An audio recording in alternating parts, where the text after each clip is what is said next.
Pessoal, eu quero trazer uma reflexão muito forte, muito interessante sobre a luz das Escrituras Sagradas, do livro da vida, o que mais reprova, o que mais é reprovável para Deus, aquilo que Deus mais abomina, aquilo que mais afasta o homem de Deus, para o homem piorar seu estado em relação daquilo que o fez afastar.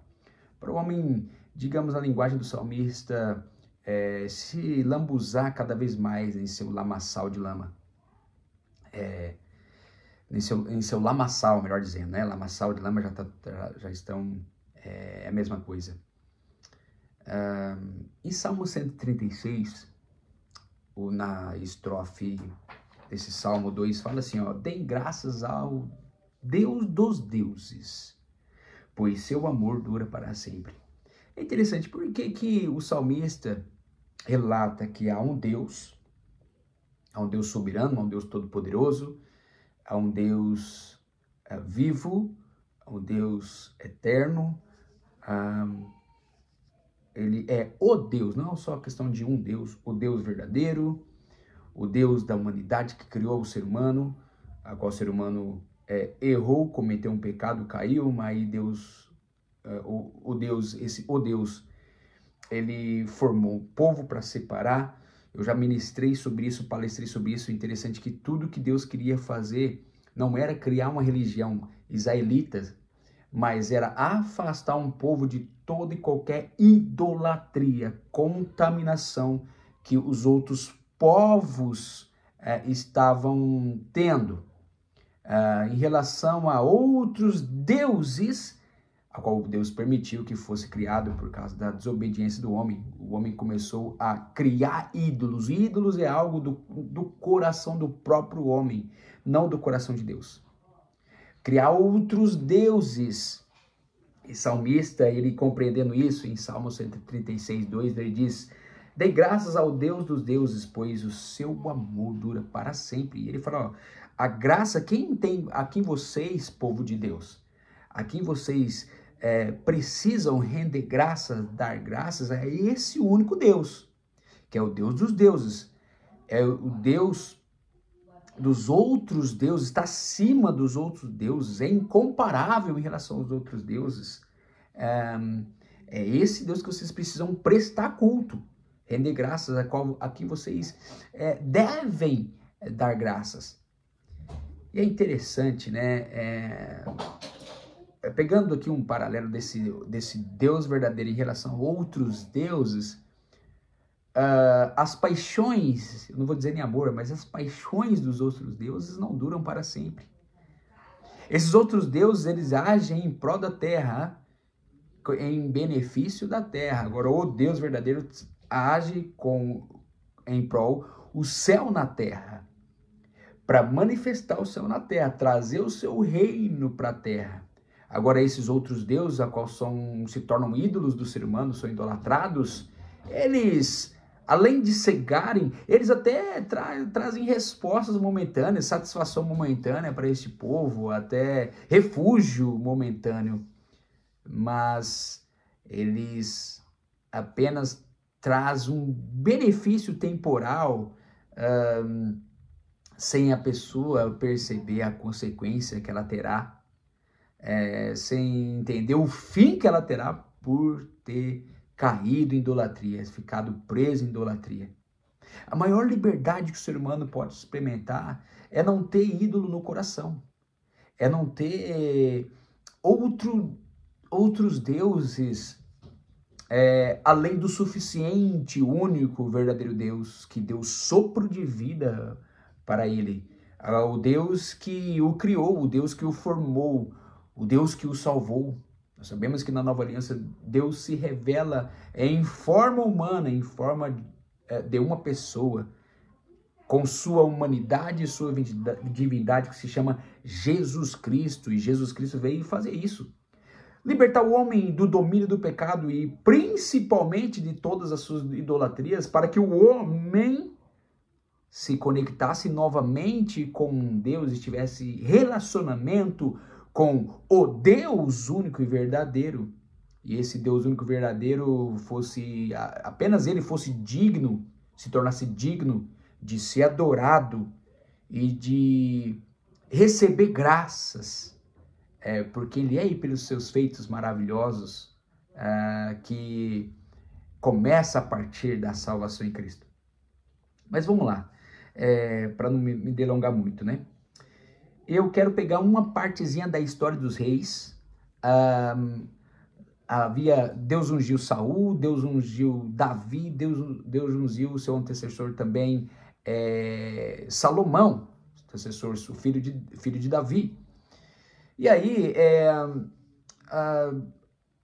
ao acabar esses reinados, outros homens começaram a reinar em Israel, governar em algumas cidades específicas, mas esses homens, eles dividiam o povo, eles faziam o que era mal, o que era reprovável aos olhos de Deus, para Deus. Eles não caminhavam em obediência, segundo a linhagem daquele reis que Deus tinha ungido, falando especificamente sobre a linhagem de Davi.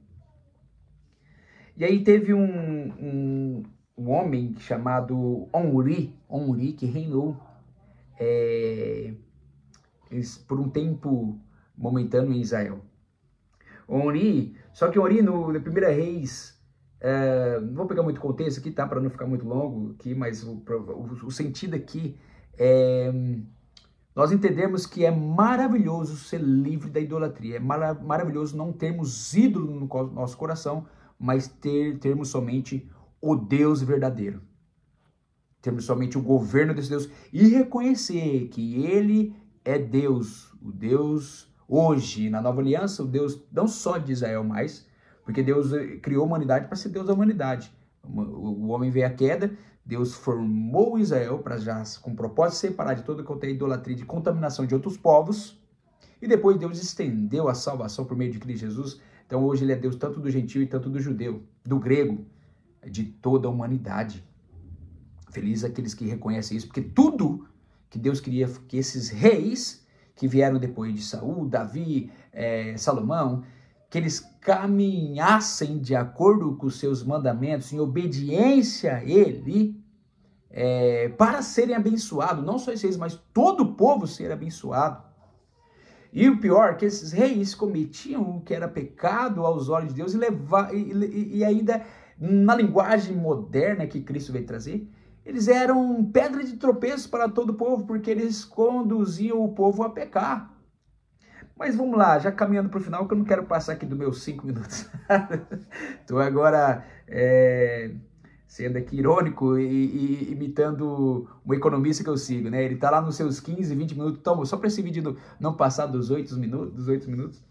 Mas vamos lá. Ori, porém, fez o que o Senhor reprova, 1 Reis 16, 25, e pecou mais do que todos os que reinaram antes dele. Então, os que reinaram antes dele pecaram, e ele continuou não só pecando, mas fazendo ainda mais pecados, cometendo mais pecados, mais daquilo que o Senhor reprovava. Gente, mas às vezes essa ação que o Senhor, essas ações, dizendo plural, que o Senhor as reprovava, ela partia do coração já. As ações é consequência do que está no coração, é consequência do pensamento, é consequência daquilo que já brota aqui. Porque primeiro, por isso que tem que vencer primeiro internamente. A gente tem que santificar de forma interna. Melhorar de forma interna como pessoas, para depois as nossas ações melhorarem. Vamos lá. Olha só o que ele fez no versículo 26. Andou no caminho de Jeroboão, filho de Nebate, e no pecado que ele tinha levado Israel a cometer. Olha só que Jeroboão tinha feito, né? Se você quiser saber um pouco, leia lá 1 Reis 14, você vai ver o que Jeroboão foi feito, você vai ver a consequência drástica que esses homens nem imaginavam, queriam ter e tiveram por viver em idolatria, por desobedecer a Deus e fazer como que Deus as coisas que Deus reprovava. Vamos lá. E assim, como seus ídolos inúteis, provocou a ira do Senhor, o Deus de Israel. Sabe uma revelação bem interessante? Tudo que Deus queria que esses homens reconhecessem o Deus de Israel, o único Deus, né? A qual que hoje não é somente Deus de Israel, mas Deus de todo aquele que crê. Porque Deus amou o mundo de tal maneira que enviou o seu Filho Jesus, João 3,16, ali o coração do Evangelho, a expressão do amor de Deus com a humanidade, mesmo a humanidade em desobediência injusta, mesmo a humanidade destituída da glória de Deus, porque Deus amou o mundo de tal maneira que enviou, escolheu enviar, é por escolha, viu gente? O amor na presença de Deus a gente descobre que é uma escolha.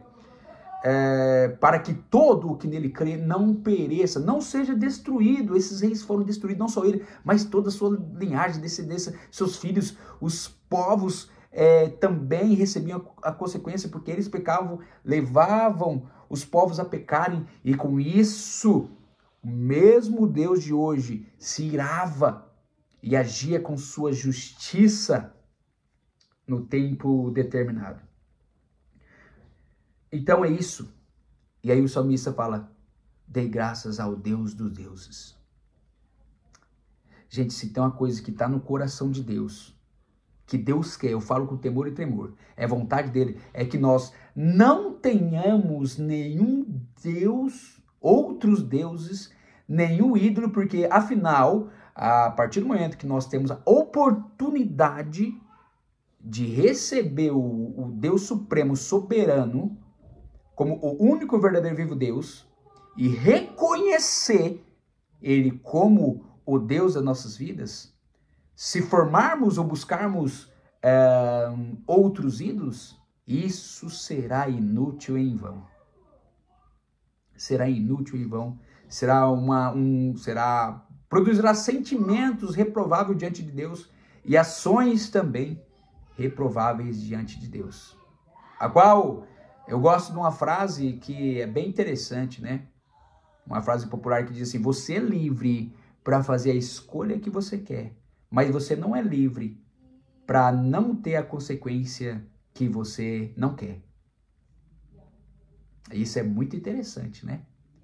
E Deus se irava não porque Deus era um Deus ruim, era um Deus mau, mas até mesmo porque Deus já estava provando seu amor em separar um povo, em querer um povo para ele, em amar esse povo, mas é porque esses homens não respondiam ao amor de Deus e não amavam Deus de volta, a ponto de ter ele somente como o único Deus, e aí caminhavam errantes, fazendo aquilo que o seu próprio coração queria, o seu querer.